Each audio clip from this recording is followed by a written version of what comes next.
next talk is on a subject matter which is very near and dear to the hearts of all child neurologists, neonatologists. Probably one of the commonest reason probably why we get consulted in the NICU. And that's neonatal seizures. And talking to us about neonatal seizures today will be Max Gallivan. He's got a long name, Lester Maxwell Gallivan, but we just like to call him Max.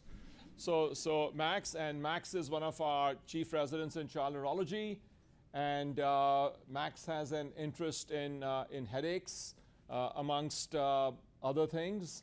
And Max will be pursuing a fellowship in pediatric headache. Do we know where Max is going?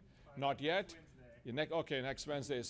But Max is, we really love Max, and Max has been a tremendous resident, for us, and we've been very fortunate to have him with us. And then we have Max was mentored for this talk and talk by our master epileptologist, superb, clinician extraordinaire, Dr. Karia. And Dr. Karia does surgical epilepsy and also is just a superb EEG reader and epileptologist. And we frequently like to, get his insights into some of our difficult patients. And so I think Max was very fortunate to have Samir work with him on this project. So Max and Samir, thank you very much. Max, take it away. By the way, nice bow tie. Thank you. Dressed to impress. All right. So let's just get started. I have no disclosures. We will first talk about the classification of different neonatal seizures that we can see.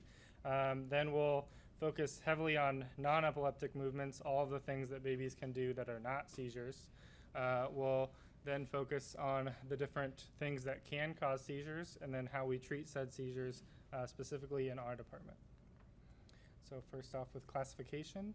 As alluded to earlier, just looking at an infant clinically is very hard to determine if abnormal movements are seizure or not seizure. There was a landmark study that showed that we have about a 50% accuracy as clinicians, which can either lead to over-treatment of normal movements or under-treatment of seizures. The first way to classify seizures is essentially through EEG. So we can have an electroclinical seizure where there's both a change in the EEG and change clinically with the patient. We have electrographic seizures or subclinical seizures where you only see that change on EEG. And much rarer, but you can have clinical-only seizures where the event in particular looks very concerning for seizures, but just with our use of scalp EEG, there are no changes on that EEG. We'll briefly discuss the neonatal EEG montage. As you can see, the picture here on the far right is our full montage that we can use in our larger patients, but just given the size of the scalp itself in neonates, we have to use a reduced electrode montage. This makes it very hard to detect seizures when we do see them and requires more stringent guidelines for us to call changes in EEG seizure versus not seizure. So there have been a lot of different guidelines that have been published about different criteria that we can use for EEG. Essentially, you want to have a sudden change compared to the baseline. It has to occur for at least 10 seconds, has to have a specific waveform, and most importantly, it is repetitive, and it changes in either frequency, appearance, or location throughout said seizure.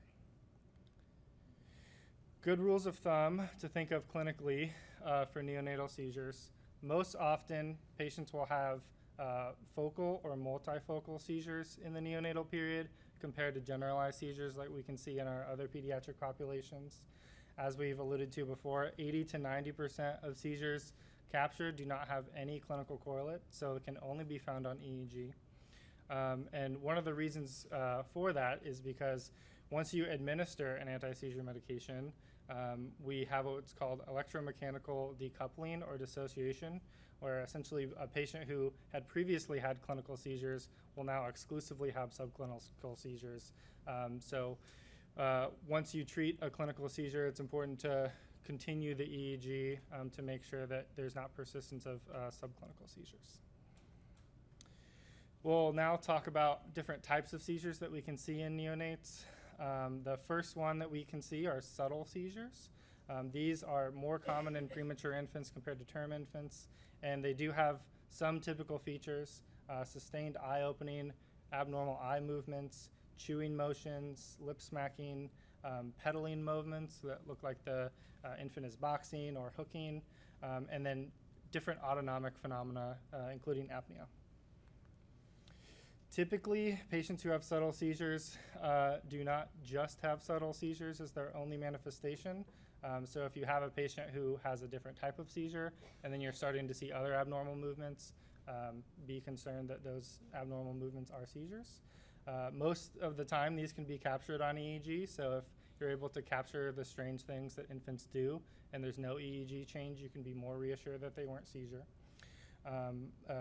Quickly, just focusing on apnea specifically, because it's something that our NICU population does fairly frequently. Apnea as a seizure manifestation is often associated with other things like abnormal eye movements, lip smacking, the like, and apnea that is associated with bradycardia has actually shown to be less associated with seizure. So if you see both apnea and bradycardia, there's a less likely chance that it's related to seizure as opposed to apnea and other vital sign changes. We'll try and show a video of some subtle seizures.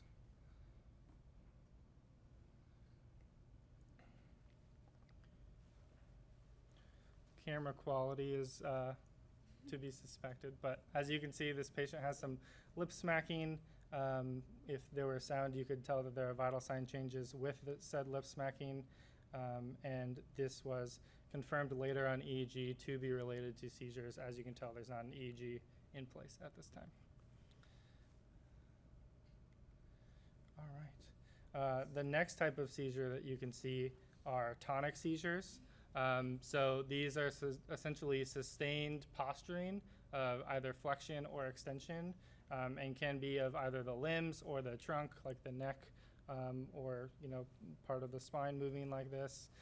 Typically, these are associated with EEG correlates, so if you see abnormal posturing, you can capture these on EEG. In general, generalized tonic seizures are rare, so if a patient kind of has full body posturing, it doesn't mean that it's normal, but it is less likely to be seizure. In general, generalized tonic posturing can be related to a previous injury like HIE or stroke or something like that. Clonic seizures are repetitive movements that we can see in different muscle groups. They have this kind of characteristic movement where they'll have a rapid phase followed by a slow return. So kind of moving like this. And they'll often have focal findings. So it'll either just be of the face, just be of one arm or one leg. Patients can have multifocal seizures where essentially it'll be the left arm and the right leg. And they often move in what we call a non-Jacksonian manner, so you can't essentially follow the homunculus to determine where the seizure is going to migrate to.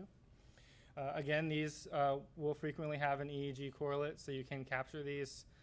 And most importantly, with kind of abnormal movements with babies, if you attempt to suppress these movements, clonic seizures cannot be suppressed with gentle suppression. Here we have an infant who will show us both tonic and clonic seizures.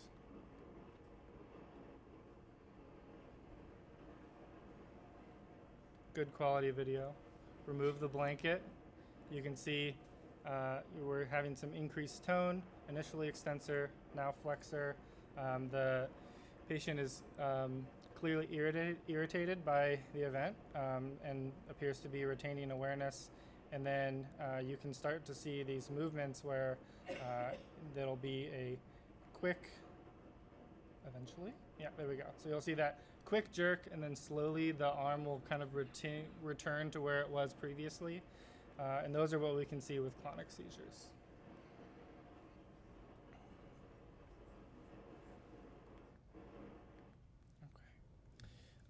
Myoclonic seizures are rarer, and unfortunately I couldn't find a great video for them, but they're rapid isolated jerks that can affect one or more muscle groups. Strangely enough, focal or multifocal myoclonic seizures often don't have clear EEG correlates with the movements themselves. Generalized myoclonic seizures will often show those changes in EEG. Typically, the myoclonic seizures will favor the flexor groups. And oftentimes, one clue that a patient might have myoclonic seizures is that myoclonic seizures are typically associated with some sort of neonatal epilepsy syndrome. So oftentimes, these patients' backgrounds will be abnormal. So if you see an abnormal background and this kind of myoclonic episode that you're seeing, kind of wonder, is this a myoclonic seizure, even if I'm not seeing any changes on EEG? All right, now let's talk about all the things that babies can do that aren't related to seizure. The first thing that we'll talk about, which is fairly frequent, is what we call jitteriness. These can be associated with a variety of things, from HIE, different metabolic changes, and withdrawal from certain drugs. 5 reassuring characteristics that you can use if you're seeing a patient who you're concerned is having jitteriness versus seizures. Again, jitteriness often doesn't have the ocular phenomena, so if they're kind of tracking you and following you while these are happening, less concern for seizures. They're often sensitive to stimuli, so you can provoke these events if you irritate the child, and if you soothe the child, these can go away. The dominant movement is tremor, which we'll see in the video, and tremor specifically kind of has kind of normal fast activity that doesn't have that kind of fast then slow phase. It's kind of fast throughout the entire movement. And most importantly, jitteriness can be stopped with either gentle flexion of the affected limb or just gently applying pressure to the patient. Oftentimes, jitteriness is not associated with autonomic changes, with the caveat, of course, that patients with drug withdrawal will also have autonomic changes independent of the jitteriness. So something to keep in mind. Here we have a video of jitteriness. Again, camera work isn't the best on this, but you can see that a little off camera, you can see that the clinician is trying to essentially move the patient, and you can see once we apply pressure, you can see this kind of really fast movement of either one limb or multiple limbs. So the sensitivity to stimuli, that kind of fast movement where it's kind of everything about the movement is fast, not having this fast phase and slow phase, are clues that this patient has jitteriness. All right. Tremors, as we talked about, are frequent in jitteriness. Typically, they'll have higher frequency and lower amplitude than clonic seizures. So the movements themselves will be kind of more fine tremors. And again, both phases of the tremor will have the same amplitude and frequency, so it won't have a fast phase or a slow phase. These can be elicited by stimuli, as we've already talked about, and can be suppressed by either repositioning the patient or applying gentle pressure. Not all tremors are normal. They can still be pathologic. General clue for if a tremor is still some sort of abnormality, they're typically higher amplitude, so you'll kind of see a more vigorous movement as opposed to more fine tremors, which can just be related to some electrolyte disturbances.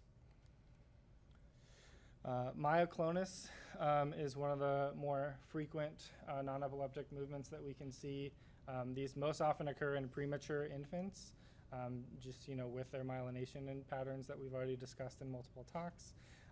And there's a very common thing that we can see called benign neonatal sleep myoclonus. Importantly, the word sleep, so this is exclusively in sleep, can last up to several minutes, and can be stopped by either waking the patient up or briefly arousing them. And you can actually induce neonatal sleep myoclonus by essentially providing more comfort. So gently rocking the crib can sometimes induce neonatal sleep myoclonus. Importantly, myoclonus that is related to sleep myoclonus is not involving the face. So if you do see facial myoclonus in addition to other movements, then you're a little more concerned that these could be seizures. Pathological forms of myoclonus are also present and again are typically associated with severe global injury where those connections that should be formed are not formed.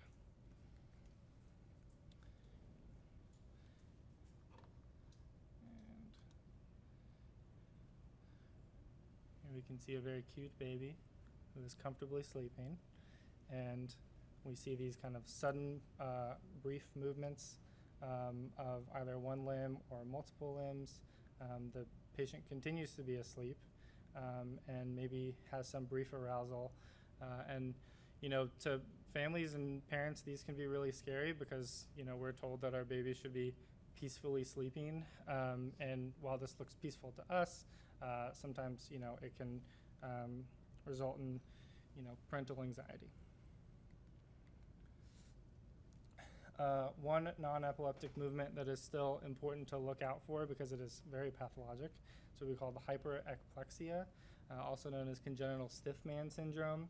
These patients will essentially have a extremely heightened response to stimuli, so they'll have an exaggerated startle with even minor changes in sound, minor touches, and they'll kind of have these really long, sustained tonic posturing events. Typically, these patients will also have an abnormal neurological exam where they'll have increased tone, and then when they sleep, they'll continue to have nocturnal myoclonus, but again, they'll have those features of like facial myoclonus and kind of higher amplitude myoclonus that will make you a little bit more concerned. These can often occur in the first few hours of life, and with these tonic postures, these patients can actually have an increased risk of SIDS and apnea, essentially just because that tone is increased for so long, it makes it difficult for the patient to breathe. So here we'll have another video. This one is nice because it shows the EEG in the background.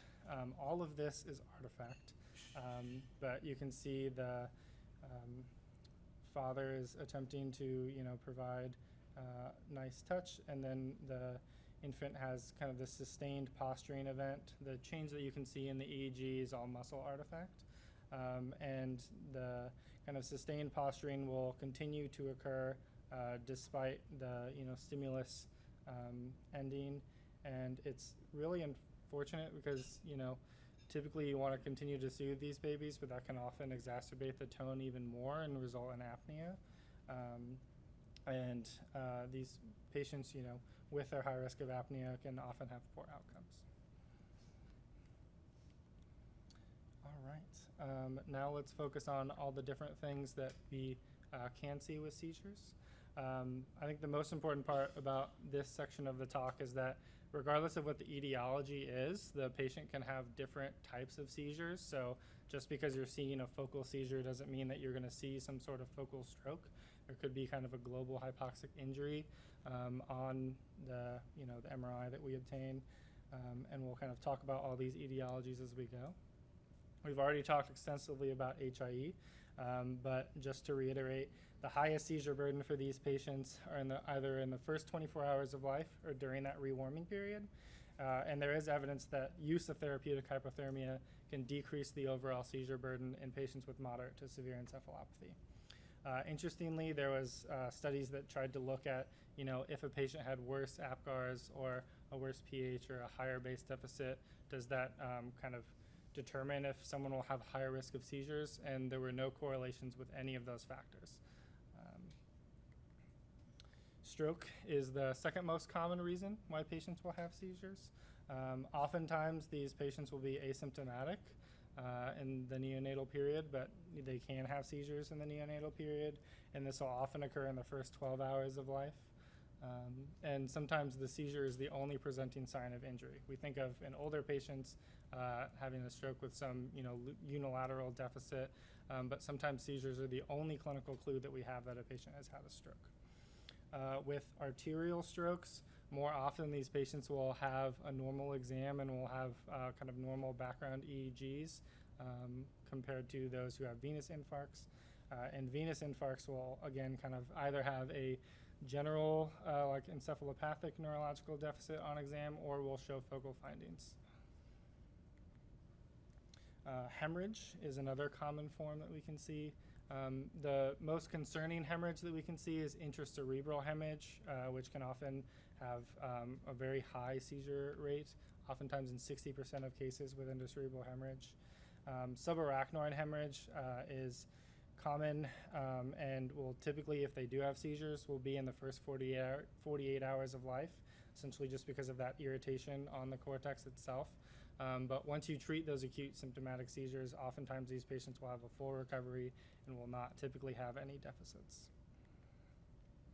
Germinal matrix hemorrhage, we've talked about this extensively as well, but patients with grade 3 and grade 4 IVH have a higher risk of having seizures.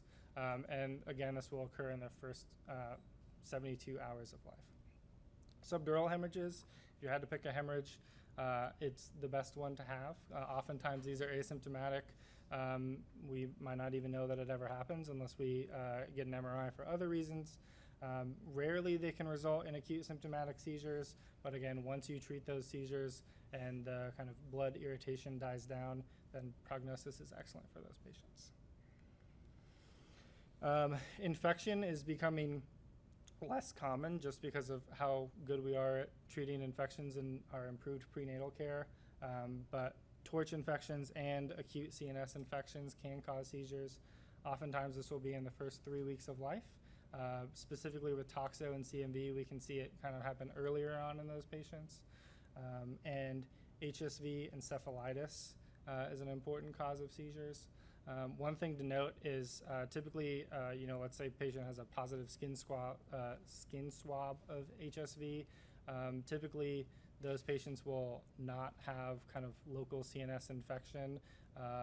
If you find it later on, it'll often have issues in the neonatal period. In terms of bacterial infections, the most common bacterial infections that will result in seizures are group B strep and E. coli. There are a wide range of brain malformations that patients can have, and unfortunately couldn't fit it all into one talk. But oftentimes these patients will, again, not have seizures in the neonatal period, but will develop seizures later on in life.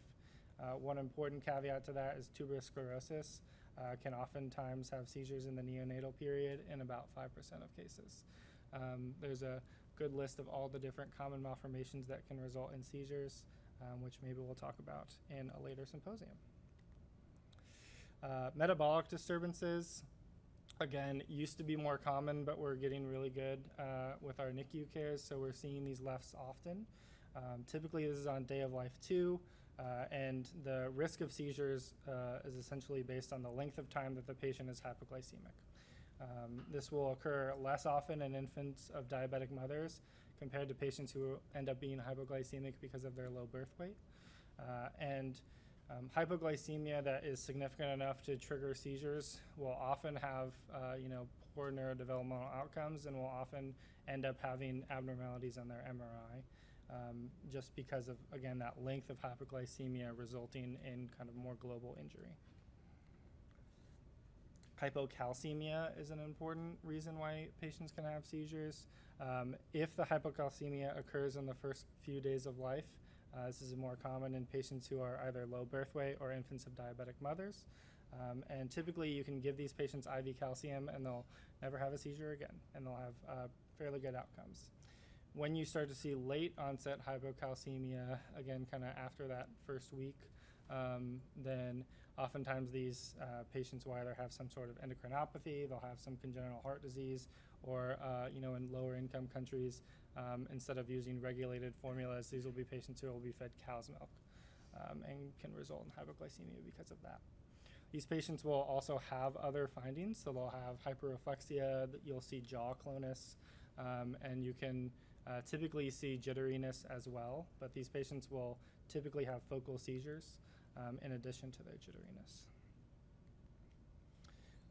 Any change in sodium, sodium is a very important metabolic pathway that we use in our brain, so either having too much sodium or not enough can cause seizures.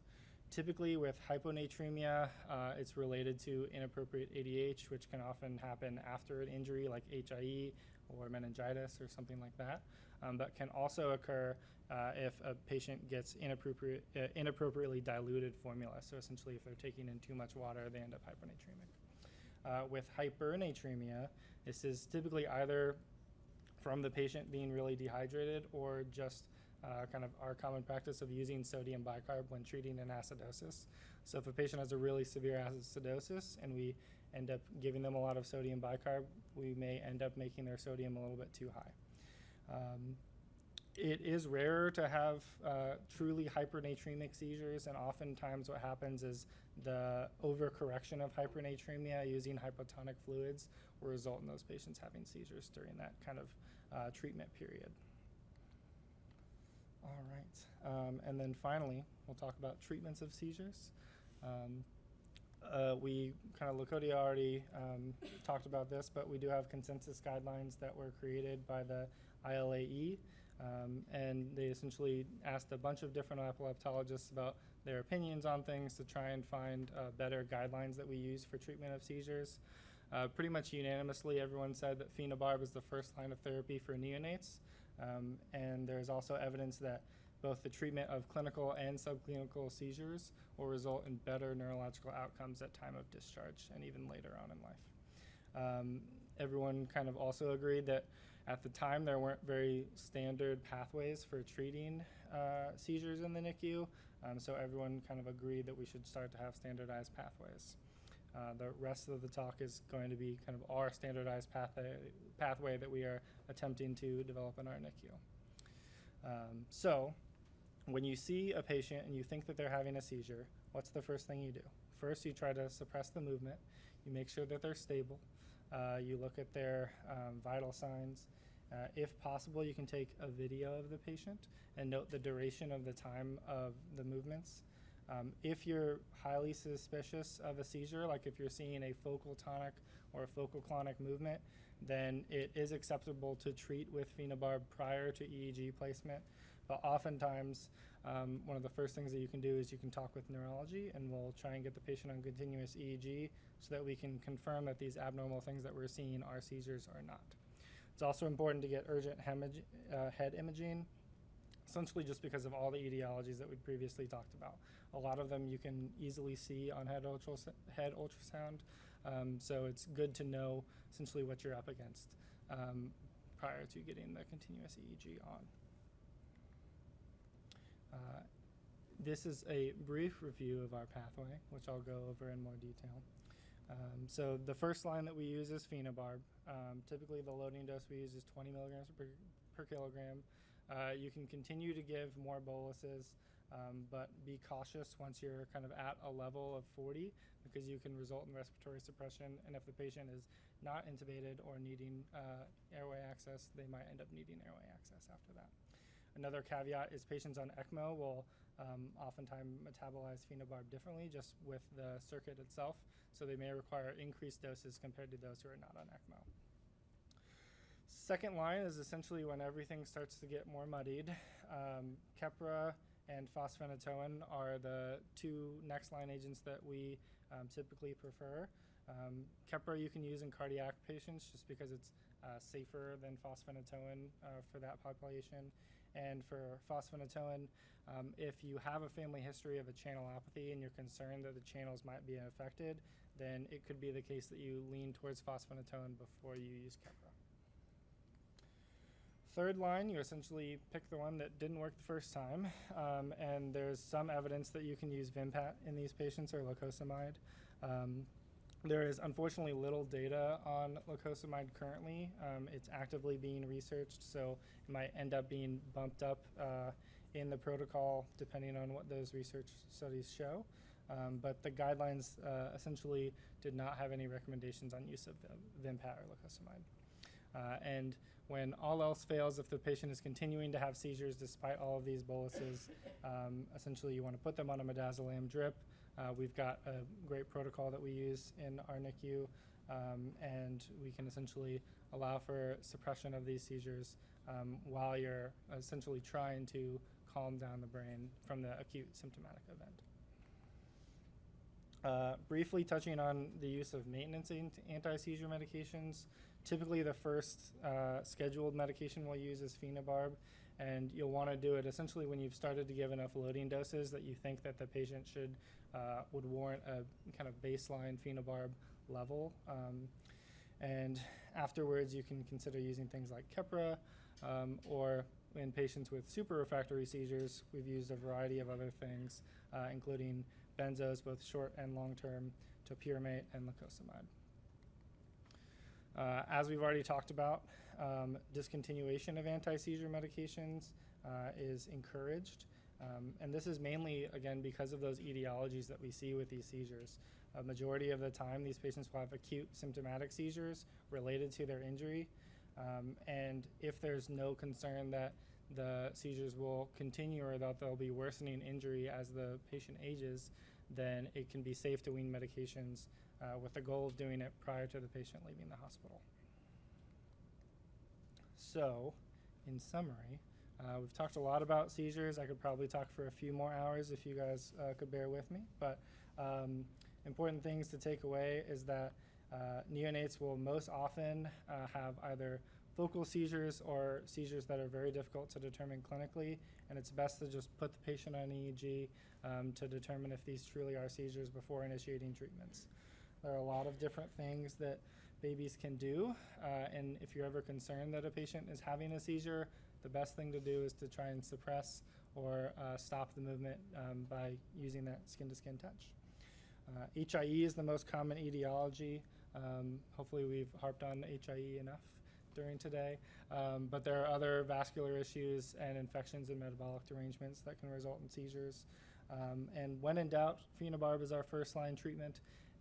Anything else is, kind of up to the discretion of the clinician, and oftentimes our medications can be discontinued prior to discharge.